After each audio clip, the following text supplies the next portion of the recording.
Hello all, welcome to Cinescope Reviews. So here is our review of Manashankara Varaprasad గారు. So plot విషయానికి వచ్చేస్తే simple, wife and husband విడిపోతారు. So ఎందుకు, reasons ఏంటి, so మళ్ళీ వీళ్ళిద్దరు ఎలా కలిశారు ఏంటి అనేది రిమైనింగ్ స్టోరీ. ఓవరాల్ విషయానికి వచ్చేస్తే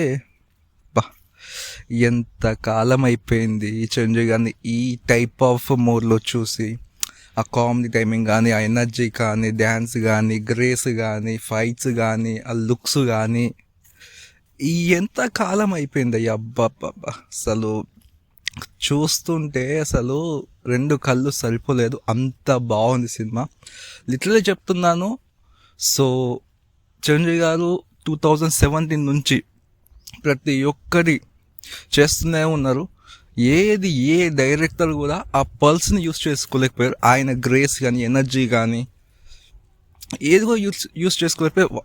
బాబీ గారు వాళ్ళ దగ్గర వేరైతుంది, జస్ట్ ఒక చిన్న టీజర్ లాంటిది ఇచ్చారు మనకు, అంతే. టీజర్ లాంటిది ఇచ్చారు. బట్ అనిల్ రావుపతి గారు మొత్తం ఫుల్ మిస్ ఇచ్చేసారన్నమాట. అటు సంక్రాంతి ఫెస్టివల్లో ఇది కథ కావాల్సింది. చాలామంది అన్నారు అనిల్ రావుపతి గారు దొరుకుతారు. అస్సలు ఆయన దొరకడిగా 9th కాన్సిక్యూటివ్ హిట్ అనేది వచ్చేసింది ఆయన కెరియర్లో. అండ్ చిరంజీవి గారు చాలా గ్యాప్ తర్వాత ఫుల్ మీల్స్, నన్ను అడిగితే ఎప్పుడో స్టాలిన్ అప్పుడు అనుకుంటా ఫుల్ మీల్స్ వచ్చేసింది. దాని తర్వాత ఆయన 2007 నుంచి ఇచ్చేసారు. హిట్స్ వచ్చాయి, ఫ్లాప్స్ వచ్చాయి, కానీ ఇంత full meals, full energy meals అయితే ఎప్పుడూ రాలేదు. సో ఇది కళ్ళకి నీళ్ళు వచ్చాయి అసలు చూస్తుంటే. అసలు మామూలుగా అనిపించినప్పుడు నిజంగా చాలా చాలా బాగుంది. ఫస్ట్ హాఫ్ నుంచి బిగిన్ అయ్యేది మాత్రం చాలా యూనిక్గా మంచి కాన్సెప్ట్ని తీసుకొని వాళ్ళు ఎస్టాబ్లిష్ చేస్తూ, మళ్ళీ మన Sasirekha and Varaprasad love story, దాని తర్వాత వాళ్ళ లైఫ్ జర్నీ, పిల్లలు, వాళ్ళతో ఫాదర్ అండ్ పిల్లలకి మధ్య ఉన్న ఆ ఎమోషన్స్ అని క్యారీ చేయడం చాలా బాగుంది. చాలా యూనిక్గా, చాలా ప్లెజెంట్గా ప్రజెంటేట్ చేశారు. అండ్ కామెడీ టైమింగ్ చిరంజీవి గారి మాత్రం ఎక్కడ తగ్గలేదు. ఇది కదా మాకు కావాల్సింది. ఏ డైరెక్ట్ ప్లేస్ చేసుకోలేకపోయాడు 2017 నుంచి ఆ కామెడీ టైమింగ్ అనేది. ఎప్పుడో శంకర్ ఎంబీబీఎస్ అప్పుడు చూసాం, మళ్ళీ ఇప్పుడే నిజంగా చాలా చాలా బాగా అనిపించింది. అండ్ ఆ కామెడీ టైమింగ్ అవ్వచ్చు, ఆ గ్రేస్ కానీ, ఆ హుక్ స్టెప్ సాంగ్ అమ్మ బాబు థియేటర్లో పీక్స్ ఇక మామూలుగా లేదన్నమాట. అండ్ తర్వాత వచ్చి ఆ సీన్స్ కానీ మంచి సీన్స్ పడ్డాయి. చాలా చాలా బాగుంది. ఇట్స్ గుడ్ ఫస్ట్ హాఫ్ మాత్రం మంచి ఎండ్ అయిపోయింది. చాలా చాలా బాగుంది.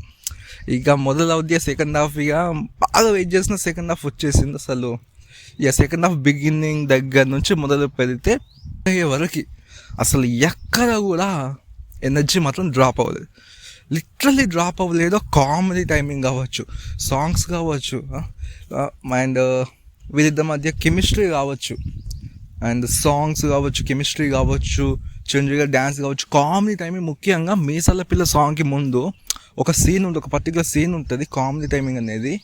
అక్కడ ఉంటుంది అయ్యా చిరంజీవి గారి కామెడీ టైమింగ్. పబ్బ ఏంది కూడా అసలు కొంచెం కూడా గ్యాప్ అనేది ఉండదు అనమాట, అంత బాగుంది. అండ్ నిజంగా అసలు చాలా చాలా చాలా చాలా బాగుంది. అండ్ ఇక మొత్తానికి వచ్చేసింది ఒక టైం అనేది, మనం ఎంతగానో వెయిట్ చేసి టైం వచ్చేసింది. దట్టు వెంకటేష్ గారి క్యామియో. అబ్బబ్బా, ఇక చాలా ఇక ఎక్స్పెక్ట్ చేస్తా వచ్చేస్తారు అనిపేసి. కానీ ఆయన వస్తారు, ఒక 20 minutes వరకు ఉంటుంది వీళ్ళిద్దరి మధ్య సీన్స్ అని చెప్పేసి. ఆ సాంగ్ ఎట్లా ఉంది మనకి కలిసి చేసేది బాగానే ఉంది కావచ్చు. కానీ వీళ్ళిద్దరు వచ్చినప్పుడు ఆ స్క్రీన్ మీద ఒక 20 minutes వరకు ఉంటారు. అసలు రెండు కళ్ళు అసలు సరిపోలేదు. అసలు నేనైతే మాత్రం చాలా ఎంజాయ్ చేశా నిజంగా. అసలు వీళ్ళిద్దరూ కలిసి ఆ స్క్రీన్ మీద స్క్రీన్ షేర్ చేసుకోవడం, కామెడీ టైమింగు, పబ్బా ఏంటయ్యా ఇది అసలు మామూలుగా కాదన్నమాట. అనిల్ రావుపతి గారు మామూలు వాళ్ళు కాదు, ఖచ్చితంగా చెప్తున్నాను, మార్క్ చేసుకోండి. ఆయన నెక్స్ట్ రాబోయే సినిమాలు కూడా, ముఖ్యంగా ఈ సినిమాకి పక్కా ఫ్యామిలీస్ రచ్చ చేసేస్తారు. ఒక పెద్ద హీరో సినిమా వచ్చింది అనుకోండి, ఒక పెద్ద హీరో సినిమా వచ్చినా, పెద్ద డైరెక్టర్ సినిమా వచ్చినా కూడా మనం ఫ్యాన్స్ కానీ యూత్ బాగా రచ్చ చేసేస్తాం. కానీ అనిల్ రావుపతి గారి సినిమాలు వస్తే అంత ఏముండదు, ఫ్యామిలీసే, మీరు అందరు పక్కకి వెళ్ళిపోండి అనే లెవెల్ ఆఫ్ మార్క్ని క్రియేట్ చేసుకున్నారు ఆయన. నిజంగా నాకు చాలా చాలా బాగా నచ్చింది. అండ్ వెంకటేష్ గారు చిరంజీవి గారి కాంబినేషన్ ఆఫ్ సీన్స్ కానీ, ఆ సాంగ్ కానీ, ఫైట్స్ కానీ, అబ్బబ్బబ్బబ్బా ఎంత చెప్పుకున్నా తక్కువే అన్నమాట. అంత నాకు ఆ మెగా మాస్ విక్టరీ సాంగ్ చూసినప్పుడే అర్థమైపోయింది. ఇక అప్పుడే సరిపోదు నాకు, 2 కళ్ళు చాలలేదు. అలాంటిది స్క్రీన్ మీద, బిగ్ స్క్రీన్ మీద చూస్తాను, అమ్మ బాబోయ్ నాకు ఇది చాలు అని అనిపించింది అనమాట. Very well happy man. నేనైతే చాలా అంటే చాలా చాలా హ్యాపీగా ఉన్నా. చాలా కాలం తర్వాత full meals, that to 2026 good start. మంచి సూపర్ బ్లాక్ బస్టర్తోనే స్టార్ట్ అయిపోయింది. నేను చాలా హ్యాపీ.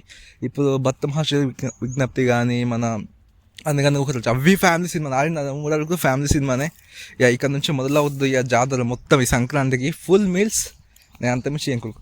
ఈ సినిమాలో ఇంత చెప్తున్నామని నచ్చని విషయాలు ఏమన్నా ఉంటాయి, నచ్చని విషయాలు కొన్ని ఉంటాయి. ఒకటి సినిమాటోగ్రఫీ, అవి కొన్ని చోట్ల అసలు బాగాలేదు. బట్ ఇంత ఎంటర్టైన్మెంట్, 3 hours పాటు ఇంత ఎంటర్టైన్మెంట్ ఇచ్చిన గాయని ఎవరు పట్టించుకున్నా, నేను పట్టించుకున్నాను. బ్యాక్గ్రౌండ్ స్కోర్ కొన్ని చోట్ల నాకు అంత అనిపించలేదు, తిప్పి కొట్టదు అనిపించింది. కొన్ని చోట్ల బాగుంది, ఇట్స్ గుడ్ అనిపించింది. నేను ముందే చెప్పాను, అనిల్ రావిపూడి ట్రైలర్ కట్ డిఫరెంట్గా ఉంటుంది, సినిమా డిఫరెంట్గా ఉంటుంది. ఓకే, నాకు ఇది చాలా రోజుల నుంచి తెలుసు. సల్లేనిక కొంచెం నాకు ప్రూవ్ అయిపోయింది. ట్రైలర్లో కట్ ఉంది, మూవీలో ఇంకొంచెం డిఫరెంట్.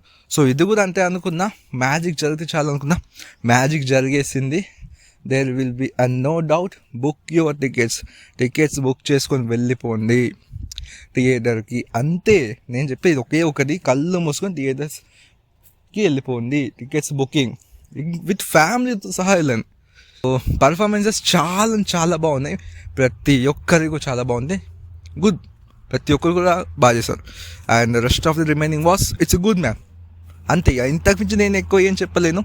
నాకు చాలా బాగా నచ్చింది. So finally the boss is back. Yeah, subscribe for more reviews.